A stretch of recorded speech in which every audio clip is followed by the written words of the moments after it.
Assalamualaikum warahmatullahi wabarakatuh. Kembali lagi di channel tersayang, channel manajemen goib. Kita kembali ke episode di mana kita ada di Lubang Sewu, tepatnya di Arorjo. Sebelah bawah nanti kita akan menelusuri ke sana. Nah, untuk pertama kali kita sapa menyapa dulu untuk para teman-teman yang sudah subscribe, apalah pokoknya subbreaker.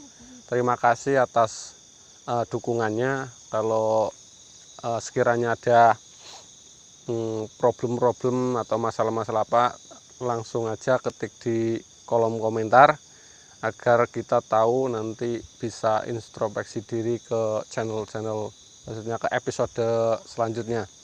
Untuk kali ini kita nggak sendirian, masih ditemani salah satu warga sekitar yang lebih mengetahui tentang sejarah Lubang Sewu. Monggo Mas, sini aja. Nah, Ya.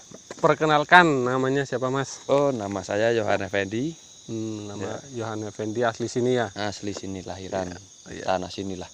Nah, kita bersama teman-teman manajemen goib mau ingin tahu sejarah-sejarah di Lubang Sewu ini seperti apa. Nah, konon katanya memang di sini dari cerita-cerita nenek saya lah yang sudah tua-tua itu, katanya di Lubang Sewu ini dulunya terkenal sangat angker. Nah, apakah memang demikian? Nah, kita tanya-tanya langsung sama warga sini. Nah, di sini apakah benar memang angker atau cuman wacana belaka Mas? Ya, sebenarnya sih dulunya angker. Sebab angker itu kan ibarat leluhur itu apa ya?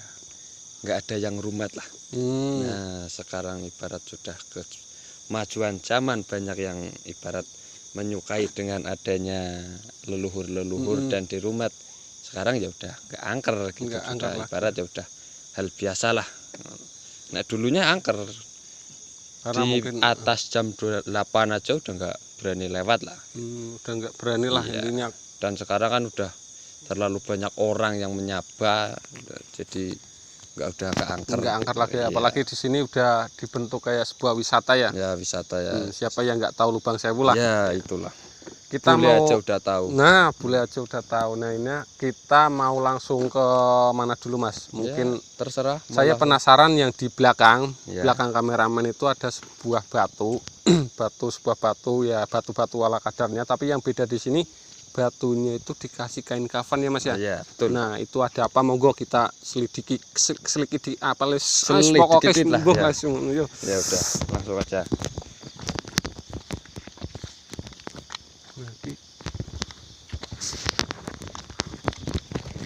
Nih teman-teman, tepat di belakang kita ada batunya seperti biasanya. Nah, ini yang menarik di sini ada terbalut kain kafan ya. Ya. Kalau nggak salah, ini apa yang dikeramatkan di sini itu apa? Ya, sebenarnya sih cuma batu biasa. Konon katanya itu ya cuma batu. Nah, di sebelah sananya itu dulunya kan ini rumah. Oh, rumah. Rumah Mbah Kartopawiro apa siapalah, saya juga udah nggak mengerti. Nah, punya jaran 2. Nah, caranya sini buat angon. Oh, buat kayak menggembala gitu ya. Menggembala lah. Di atas batunya ini katanya caranya sing orangnya itu loh yang ngembala.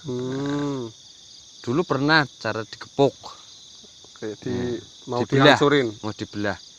Cuma kena sebagian, orangnya meriang ya sekitar 7 hari lah, nggak sembuh, terus nggak jadi dilanjutin lah. Terus berhubung di sini dibuka wisata, banyak wisatawan entah dari mana aja, yang terutama kan anak kecil lah, suka foto-fotoan gitulah. Foto di atas batu ini pulang meriang. Sakit. Nah, di rumah sudah 7 hari, ke rumah sakit itu normal semua, nggak ada gejala lah, nggak ada. Nah, cara orang sini ya ke orang tua lah. Nah, orang tua itu cuma disuruh kembali ke Lubang Sewu, meminta maaf yang dulu ibarat itu buat foto di mana. Katanya ada orang jegong Di sini. Mesti di atas batunya itu ibarat ditendang sama anak kecil itu. Oh. Nah, jadinya udah sampai rumah anaknya itu langsung meriang, sakit. Nah, kembali ke sini ya cuma begitu sembuh. Oh, mungkin Tujuannya di Mori ini begini, ibarat biar tidak untuk sembarangan orang menginjak-injak gitu loh lah. Menghargai sedikitnya adanya keluhuran di tanah Jawa. oh iya, terima Cuma kasih. begitu. Mungkin agak menarik ya, sebuah batu yang dulunya nggak di kain kafan, Iya. sekarang di kain kafan dikarenakan dulunya ada anak kecil ke sini, cuman gara-gara sakit dan minta maaf ke sini. Iya. Mungkin ya namanya makhluk halus spiritual kan memang nggak kelihatan Nggak di mata kita, Iya. tetapi bisa dirasakan mungkin lewat hati kita. Nah, mungkin sekilas memang batu biasa, batunya memang seperti ini. Ya, Saya batu juga biasa. baru tahu kalau ini ada kain kafan karena dulu pernah ke sini nggak di kain kafan. Ya, semoga ini jadi pelajaran buat penonton, buat anak-anak Wadas Lintang khususnya. Jika nanti atau kapan-kapan main ke sini ya pasti lihat ini, dan mungkin jangan sembarangan lah di sini karena kita kan nggak tahu, sedangkan mereka itu tahu. Mungkin seperti itu, kita mau langsung ke bawah aja ya Mas ya. Boleh. Ya, di cut dulu Mas. 1, 2, 3.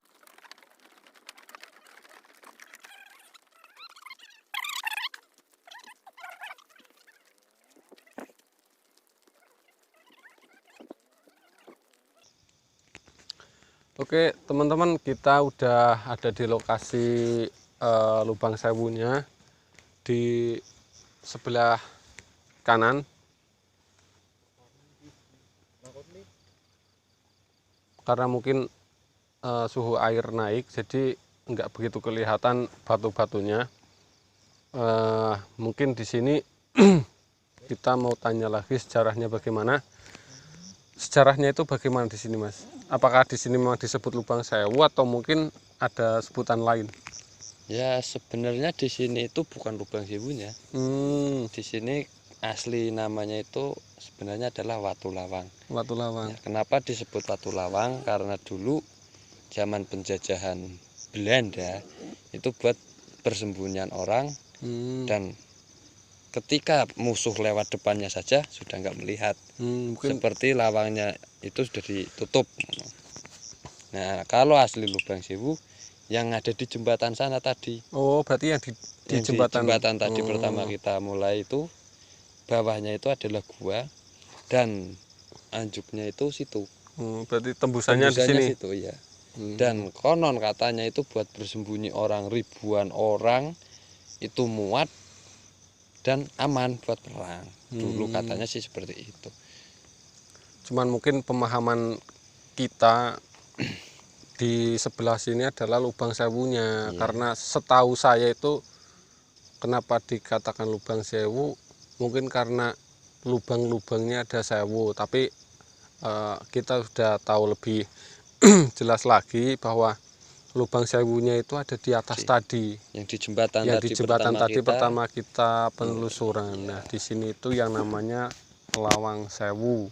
Mungkin ini buat pembelajaran teman-teman, lubang sewu itu aslinya sebelah mana itu yang di atas. Kalau di sini namanya Lawang Sewu. Mungkin kita akan panggil teman kita Mas Anwar.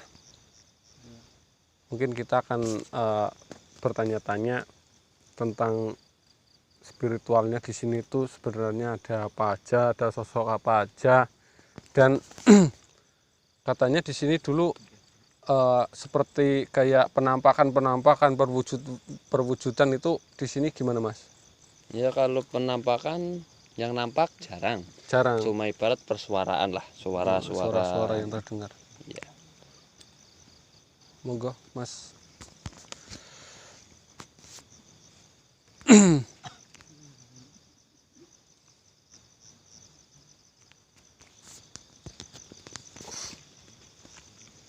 Nah, kita datangan sama Mas Anwar. Nah, saya mau tanya yang di sebelah sini mungkin dari pandangan spiritualnya itu seperti apa?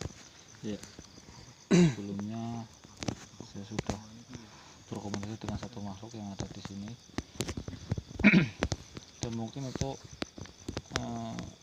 makhluknya cukup positif, tapi kalau diganggu ya mungkin dia bisa lebih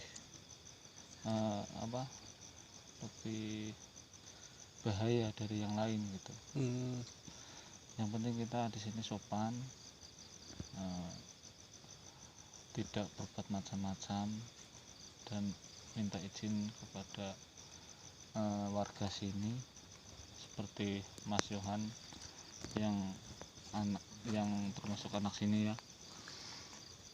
Dan saya akan menggambar satu makhluk yang katanya di sini yang paling ganas, yang saling mengganggu, tapi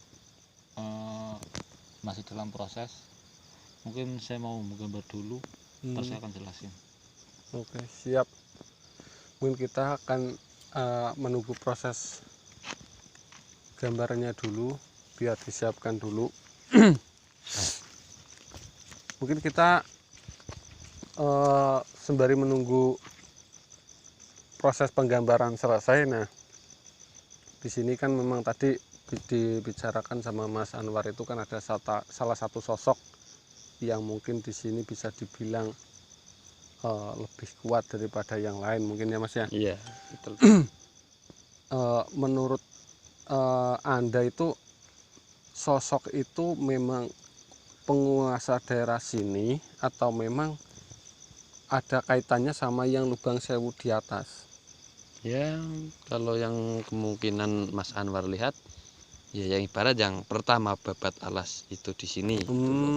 Pertama babat alas panggonan sini, ya mungkin itu karena yang sering ibarat menemui seseorang atau bagaimana, kalau orang tidak sopan atau bagaimana, ibarat ya itu sih nggak mengganggu, cuma anak buahnya yang disuruh mengganggu. Oh, mungkin seperti Ya, itu. kalau ibarat kalau kita sopan atau bagaimana dengan adat sini mengikuti ya aman-aman saja sih. Tapi kalau berbuat apa tidak sopan ya mungkin sering sih yang diganggu apa gimana gitu. Ya, mungkin memang ketika kita sopan di suatu tempat maka akan dihargai dan sebaliknya. Iya. Mungkin ya.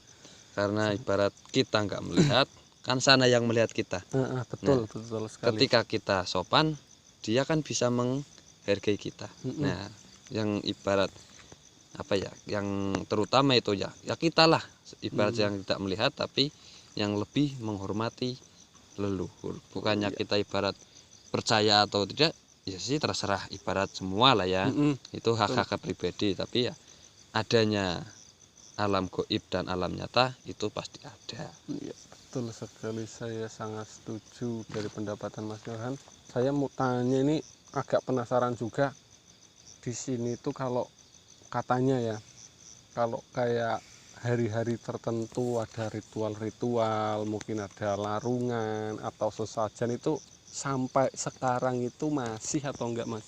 Ya ibarat kalau larungan masih tetap berlanjut, karena ibarat kita itu bekerjanya itu di atas air, dan udah kepercayaan dari nenek moyang kita itu ya ibarat sedekah lah. Ibarat berbagi hasil yang kita dapat dari situ untuk semua. Ibarat kalau di sini kan biasanya hari surah. Iya, surah. Nah, ibarat sedekah laut. Terus kalau ibarat sama pas yang di desa itu kan ngasurah. Iya. Nah, biasanya di sini itu kan nyantumi anak yatim. Nah, itu biasanya ya sebagian ke anak yatim, sebagian sedekah laut. Oh iya. Dan saya mau menambahkan sedikit poin yang bisa dipelajari adalah kita larungan bukan buat para memedi lah gampangannya, tapi buat rasa syukurnya. Rasa syukur diberi kenikmatan, ibadah beri rezeki.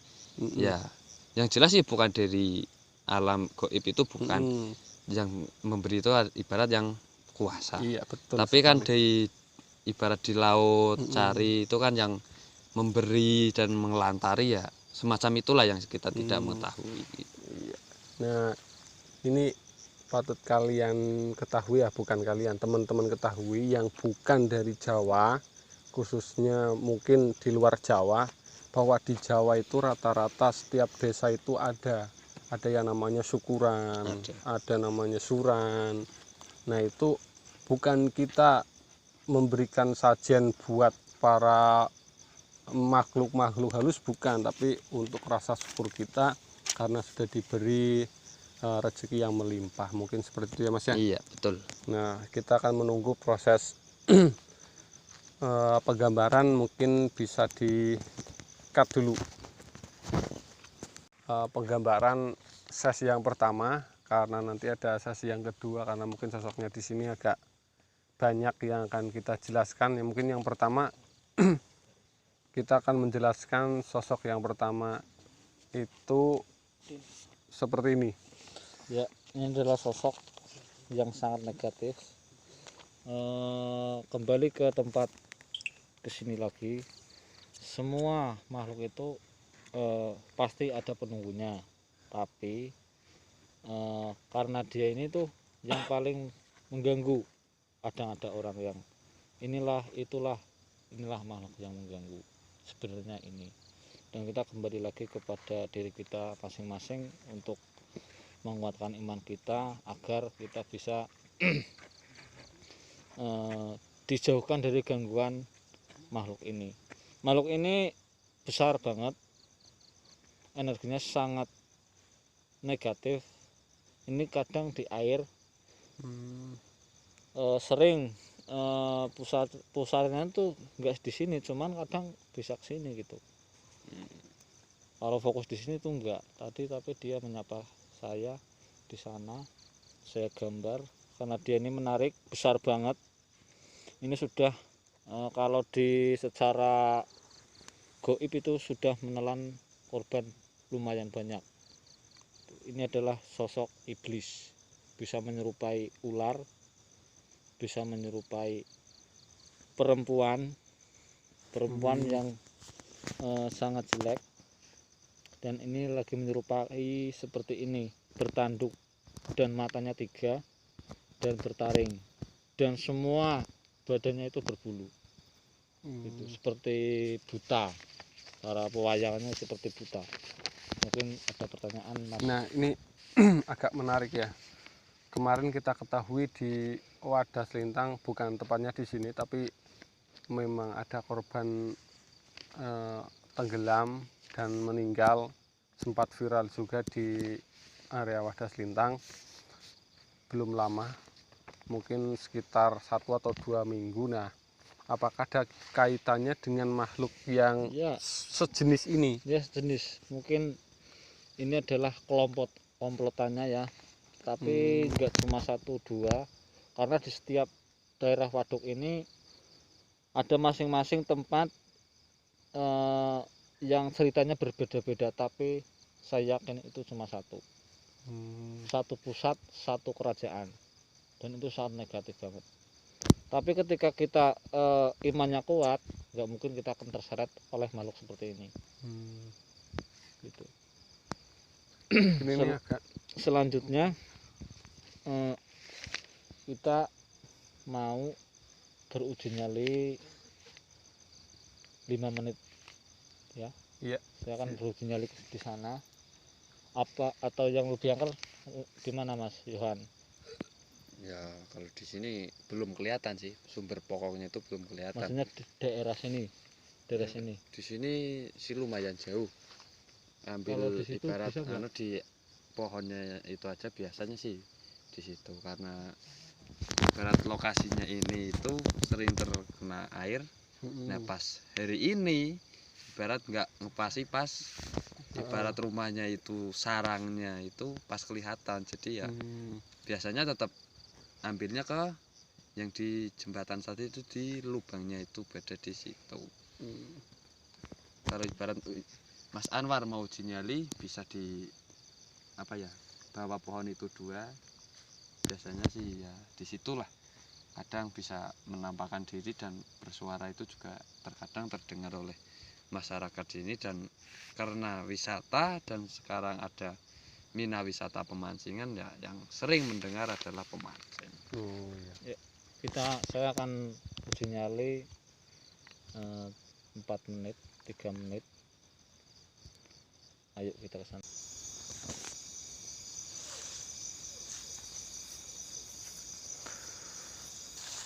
Sangat tenang.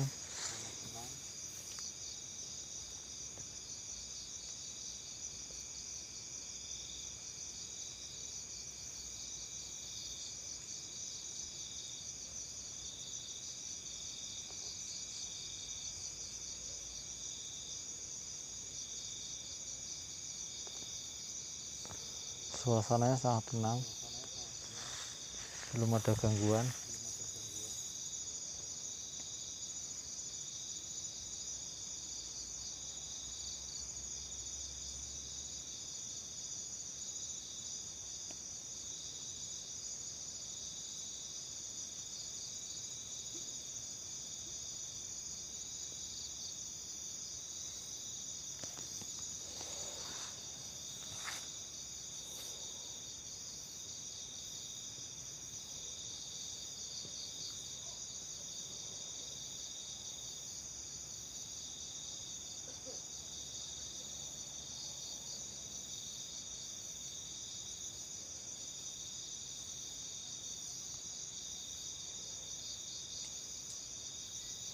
Ada suara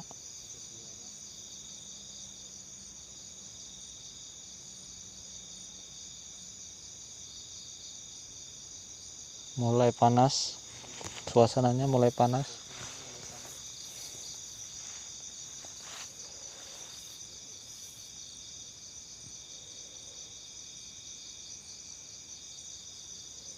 Saya merasa ada yang datang di sini dari arah sana.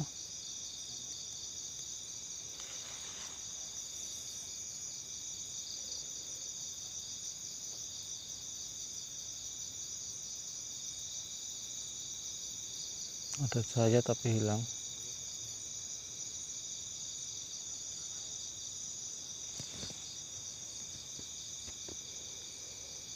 Assalamualaikum.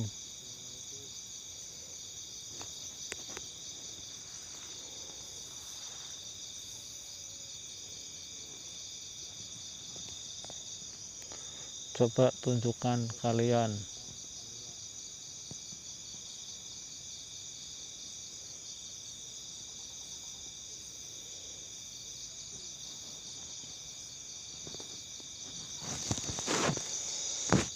Tunjukkan kalian.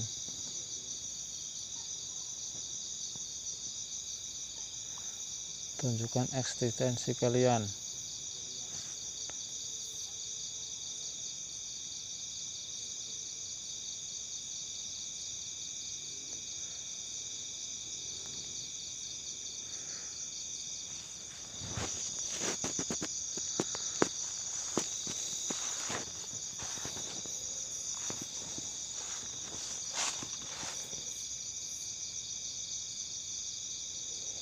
Rasanya saya mau mual.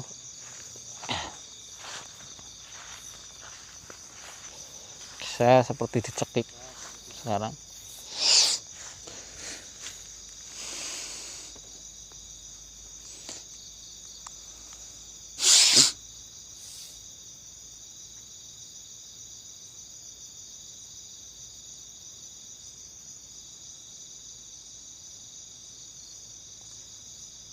Assalamualaikum.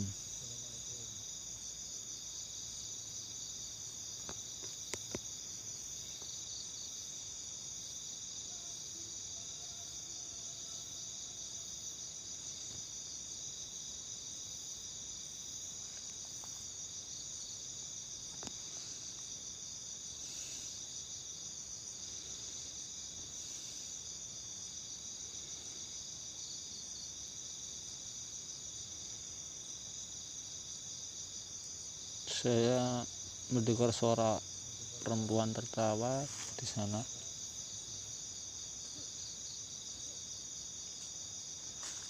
Tapi dia tidak mau mendekat. Coba tunjukkan sini. Saya bukan menantang.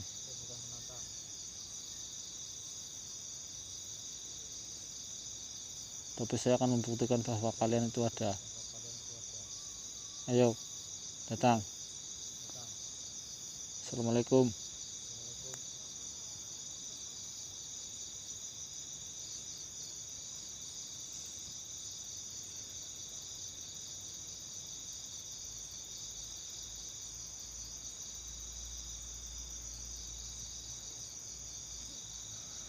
Assalamualaikum.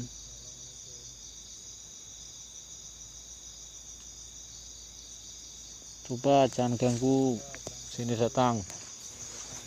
Tapi saya bukan menantang.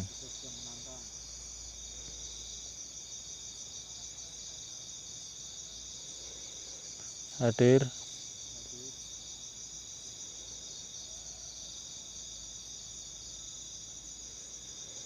Ayo tunjukkan. Mulai ada angin dari arah sana ya. Kalau secara logika itu biasanya angin tuh dari sana, dari arah sana, tapi sekarang dari arah sana. Ayo tunjukkan. Saya bukan menantang, tapi saya ingin melihat Anda lebih ekstrim lagi.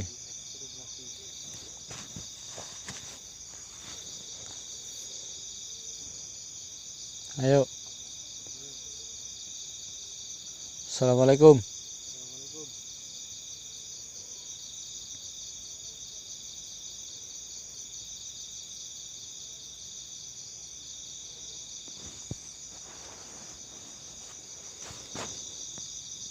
Ayo.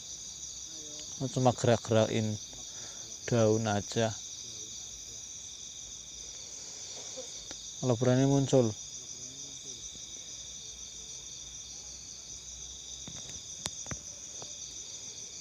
Ayo.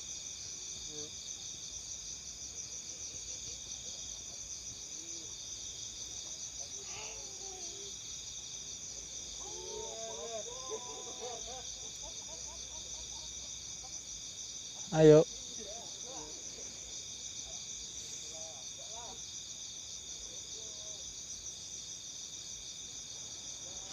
Ayo datang.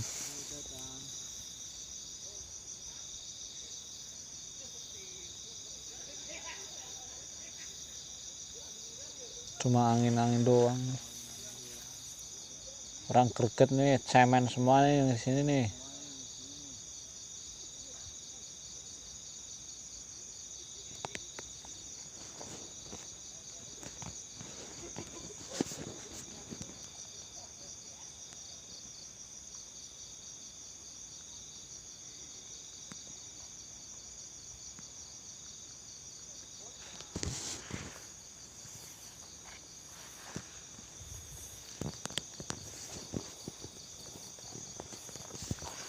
Ya, cukup.